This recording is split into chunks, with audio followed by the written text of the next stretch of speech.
Hello friends, मु नमिता। तो थरे सोयाबीन ए उपाय बनातु पूरा मांस तरकारी भाया लगे। तो चलतु देखीदबा केमती बनैबा। तो मुझे 15 मिनट है सोयाबीन को भिजेक रखी। तापर आम ताको चिपुड़ी दबा। चिपुड़ी की भलसे गोटे प्लेट रखीदबा। तापर मुझे गोटे कढ़ई गरम कर देछि। कढ़ईटा आम गरम हो गला मु तेल देदेवी सोयाबीन को भाजापी। जो सोयाबीन रखिले ताको हम पकेदबा।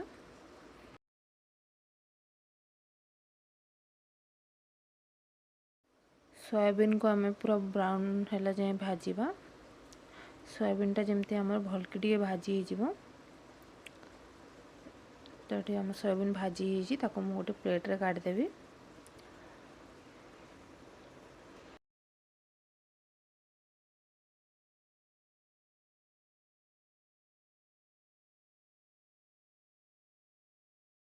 तो आम से कड़े रे ही तेल देदबा। मु दीटा आलू को चोपा छोड़े आ चारि भाग करके काटिकी नहीं ताको आम भलसे भाजीदबा। आलू को आम पूरा ब्राउन ब्राउन है जाए भाजवा। देखो आलू आमर ब्राउन हो गला। तो आम ताको काढ़ीदबा। से तेल रे ही आम गोटे सुखला लंका किछि जीरा आ दुटा तेजपत्र पकईदबा। ताको आम भलसे भाजदबा। तापर आम गोटे मीडियम साइज रो प्याज को काटिक रखी ताको पकईदबा। तापर प्याजटा आम जमी भलसे भाजी हो ताको आम भलकी भाजवा जते जाए सी भी ब्राउन जते जाए न हो जाए। प्याजटा जो आम गोल्डन ब्राउन होती आम भाजवा। प्याजटा आमर हो आसला। तो मुझे गोटे गोटे इंच अदा आ 2-3 फाकुड़ा रसुण को छिचिक नहीं ताको पकईदबा। तापर ये सब को आम भलसे भाजवा। एका संगे दीटा सारा को आम भलसे भाजीदबा जमती कि रसुण और अदार कंचा बास्नाटा जमती न रहिबो।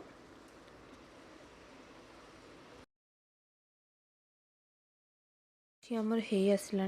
तो मुझे 2टा मीडियम साइज रो टमाटर नहीं ताको आम छोट छोट करी काटिदबा आउ पकेबा। टमाटर को पकेला परे आम टमाटर को भलकी भाजीबा जमती कि टमाटरटा पूरा भाजी हो भलसे। तो आम ए लुण देदेबा स्वाद अनुसार। तापर आम आपको भलसे मिसईदबा। तापर आम टमाटरटा को भलसे भाजीबा जमती कि मसला रू आमर तेलटा अलग हो आम से स्टेज जाए मसलाटा को भाजीबा।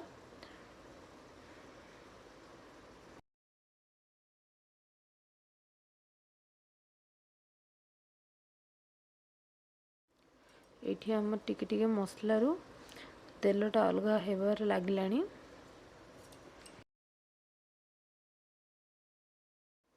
तो मुझे गोटे छोट चामच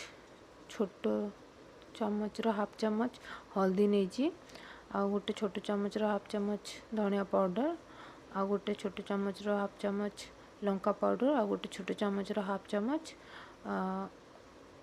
मीट मसला। तो मुझे आलू को जो आम रखले भाजिकी ताको पकई देछि।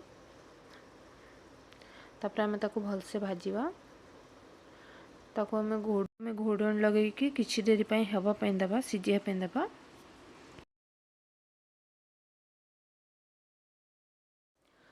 ताको आम मझे मझे घोड़नी खोलिकी टिके चलईदबा ताकि आम मसलाटा तले न लग जाओ।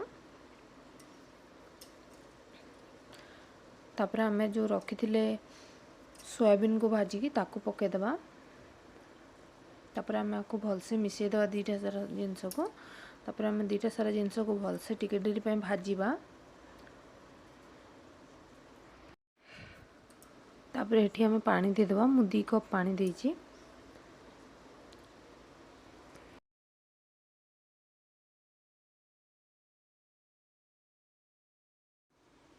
ताको आम घोड़नी लगे किछि डेरी पई हवा पई दबा। ये आम तरकारीटा फुटी गलानी। तो आम ए घोड़नीटा को काढ़ीदबा। तापर आम ताको टिके डेरी पई हवा पई दबा सेमती। देखंतु ये आम तरकारीटा हो आसलानी केते बढ़िया कलर आछी और केते बढ़िया देखा जाउची और खाइबा पे भी बहुत टेस्टी लगी थाए पूरा मांस तरकारी भलिया। यदि आपन को मो रेसिपी भल लगी थाए ताले please subscribe to my channel, like and comment करिक बतेबे आपन को मो रेसिपीटा केमती लागिला। Please subscribe to my channel.